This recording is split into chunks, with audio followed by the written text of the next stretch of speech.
శ్లోకములు. ఏతు సర్వాణి కర్మాణి మయి సన్యస్య మత్పరాః అనన్యేనైవ యోగేన మాం ధ్యాయంత ఉపాసతే తేషామహం సముద్ధర్తా మృత్యు సంసార సాగరాత్ భవామి నాచిరాత్ పార్థ మయ్యావేశిత చేతసాం. ఎవరైతే తూ కానీ సర్వాణి కర్మాని సమస్త కర్మలను మయి నాకే సన్యస్య సమర్పించి మత్పరాః నా పట్ల ఆసక్తి గలవారై అనన్యమైన ఏవా నిశ్చయముగా యోగేన భక్తి యోగాభ్యాసముచే మాం నన్ను ధ్యాయంతః ధ్యానిస్తూ ఉపాసతే ఆరాధింతురో తేషాం వారికి అహం నేను సముద్ధర్త ఉద్ధరించువాడను మృత్యు సంసార సాగరాత్ మృత్యురూపమైన సంసార సాగరము నుండి భవామి అగుదును నా చిరాత్ శీఘ్రమే. పార్థ ఓ ప్రధా కుమార మయి నాపై ఆవేశిత చేతసాం స్థిరమైన మనస్సు గల వారికి కానీ ఓ పార్థ తమ సమస్త కర్మలను నాకే సమర్పించి అన్ని చింతలేక నాకే భక్తులై మనస్సును నాపైననే లగ్నము చేసి నిరంతరము నన్నే ధ్యానిస్తూ నా భక్తియుక్త సేవలో నన్ను ఉపాసించు వారిని శీఘ్రమే జనన మరణ రూప సంసార సాగరము నుండి ఉద్ధరింతును. భాష్యము. భౌతిక జీవితము నుండి భక్తులు వెంటనే భగవానునిచే ఉద్ధరించబడుదురు కనుకనే భక్తులు గొప్ప అదృష్టవంతులు అని ఇక్కడ స్పష్టముగా చెప్పబడినది. భగవానుడు మహత్తరుడని మరియు జీవాత్మ అతనికి సేవకుడని శుద్ధ భక్తియుక్త సేవలో నెలకొనిన మానవుడు అనుభవపూర్వకముగా గ్రహించును. భగవానుని సేవించుటయే జీవుని నిజ కర్తవ్యము. అతడు అట్లు చేయనిచో మాయను సేవించవలసి వచ్చును. పూర్వము తెలుపబడినట్లు కేవలము భక్తియుక్త సేవ ద్వారానే భగవంతుని మహత్తత్వము గుర్తించబడును. కనుకనే ప్రతి ఒక్కరూ పరిపూర్ణ భక్తులు కావలెను. శ్రీకృష్ణుని పొందుట కొరకై వారు తమ మనస్సులను శ్రీకృష్ణుని పైననే సంపూర్ణముగా లగ్నము చేయవలెను. కేవలము వారు శ్రీకృష్ణుని కొరకై కర్మను చేయవలెను. వారు ఏ రకమైన కర్మలో నెలకొనినను దానిని శ్రీకృష్ణుని కొరకు మాత్రమే చేయవలెను. అదే భక్తియుక్త సేవకు ప్రమాణము. భక్తుడు దేవాదిదేవుని సంతృప్తిని తప్ప ఇతర ఏ సిద్ధిని కోరుకొనడు. శ్రీకృష్ణుని సంతృప్తిపరచుటయే భక్తుని జీవిత లక్ష్యము. అర్జునుడు కురుక్షేత్ర సంగ్రామములో చేసినట్లు భక్తుడు కూడా శ్రీకృష్ణుని సంతృప్తిపరచుట కొరకై సమస్తమును త్యాగము చేయును. ఈ విధానము మిక్కిలి సులభమైనది. మానవుడు తన విద్యుక్త ధర్మములను నిర్వర్తిస్తూనే హరే కృష్ణ కృష్ణ కృష్ణ హరే హరే హరే రామ రామ రామ హరే హరే అను మహామంత్రమును స్మరించవలెను. అట్టి దివ్య స్మరణ అతనిని దేవాదిదేవుడైన శ్రీకృష్ణుని వైపునకు ఆకర్షితుని చేయును. ఆ విధముగా తన సేవలోనే నెలకొనినట్టి శుద్ధ భక్తిని సంసార సాగరము నుండి వెంటనే ఉద్ధరింతునని దేవాదిదేవుడు ఇక్కడ వాగ్దానము చేస్తుండెను. యోగ సాధనలో పురోగతి సాధించిన వారు యోగ విధానముతో తమ ఇచ్ఛానుసారము ఆత్మను తాము కోరిన లోకముకు బదిలీ చేసుకోగలుగుదురు. అట్లే ఇతరులు అనేక విధములుగా ఈ అవకాశములను వినియోగించుకొందురు. కానీ భక్తునికి సంబంధించినంత వరకు భగవానుడే స్వయముగా వారిని తన వెంట తీసుకువెళ్ళునని ఇక్కడ స్పష్టముగా చెప్పబడినది. భక్తుడు ఆధ్యాత్మిక జగత్తును చేరుకొనుటకు గొప్ప నిపుణుడు కానవసరము లేదు. ఈ విషయముకు సంబంధించి వరాహ పురాణములో ఈ క్రింది శ్లోకము కలదు. నయామి పరమం స్థానమర్చిరాదిగతిం వినా గరుడ స్కంధమారోప్య యథేచ్ఛామ నివారితః. ఈ శ్లోక సారాంశమేమనగా భక్తుడు తన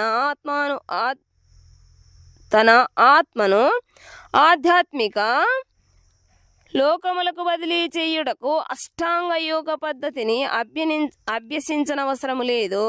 ఎందుకనగా దేవాది దేవుడే స్వయముగా ఆ బాధ్యతను వహించును. తానే స్వయముగా ఉద్ధరించేవాడినని దేవాది దేవుడైన శ్రీకృష్ణ భగవానుడు ఇక్కడ స్పష్టముగా చెబుతుండెను. తల్లిదండ్రులు సంతాన రక్షణ విషయములో పూర్తిగా శ్రద్ధ వహించుటతో అతని స్థితి మిక్కిలి సురక్షితమగును. అట్లే భక్తుడు యోగాభ్యాసముతో ఇతర లోకములకు యత్నించనవసరము లేదు. అంతేకాకుండా దేవాది దేవుడే తన అపారమైన కృపతో వెంటనే తన గరుడ వాహనముపై అరుదించి భక్తుని సంసార సాగరము నుండి ఉద్ధరించును. సముద్రములో పడినవాడు ఈతలో ఎంతటి గొప్ప నేర్పరి అయినను ఎంతగా యత్నించినను తనకు తాను రక్షించుకోలేడు. కానీ ఎవరైనను చేతిని అందించి నీటి నుండి అతనిని పైకి తీసినచో అతడు సులువుగా రక్షించబడను. అట్లే భగవానుడు కూడా భక్తుని సంసార సాగరము నుండి ఉద్ధరించును. దాని కొరకు భక్తుడు సులభమైన కృష్ణ చైతన్య విధానమును అభ్యసిస్తూ పూర్తిగా భక్తియుక్త సేవలో నెలకొని ఉండుటయే కావలెను. కనుకనే బుద్ధిమంతుడు ఇతర మార్గములన్నింటికంటేనూ భక్తియుక్త సేవకే ఎల్లప్పుడూ ప్రాధాన్యమియ్యవలెను. నారాయణీయములో ఇట్లు నిర్ధారించబడినది: యావై సాధన సంపత్తి పురుషార్థ చతుష్టయే తయా వినా తదాప్నోతి నరో నారాయణాశ్రయః. ఈ శ్లోకపు సారాంశము: మానవుడు కామ్యకర్మలు లేదా మానసిక కల్పనా విధానముతో జ్ఞాన సముపార్జన విధానములలో నెలకొనరాదు. దేవాది దేవుని పట్ల భక్తి కలిగిన వాడు ఇతర యోగ పద్ధతులతో జ్ఞాన, వ్రత, యజ్ఞ, దానము వంటి వాటి ద్వారా కలుగు ప్రయోజనములన్నింటినీ పొందగలడు.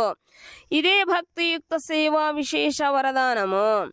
కేవలము హరే కృష్ణ కృష్ణ కృష్ణ హరే హరే, హరే రామ రామ రామ హరే హరే అనే నామ సంకీర్తన ద్వారా భక్తుడు పరమ లక్ష్యమును సులభముగా మరియు ఆనందముగా చేరుకోగలుగుదురు. అట్టి లక్ష్యమును పొందుట ఇతర ఏ ధర్మ విధానము ద్వారా సాధ్యపడదు.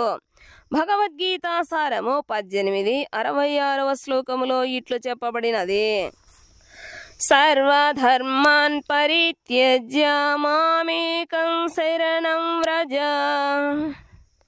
అహం త్వాం సర్వ పాపేభ్యో మోక్షయిష్యామి మా శుచః. ఆత్మానుభూతికి సంబంధించిన ఇతర విధానములన్నింటినీ త్యజించి మానవుడు కృష్ణ చైతన్యముతో భక్తియుక్త సేవను మాత్రమే నిర్వర్తించవలెను. అదే మానవుని జీవిత సంసిద్ధిని సాధించినట్లుగా చేయగలదు. దేవాది దేవుడే అతని సంపూర్ణ సంరక్షణ బాధ్యతను వహించును.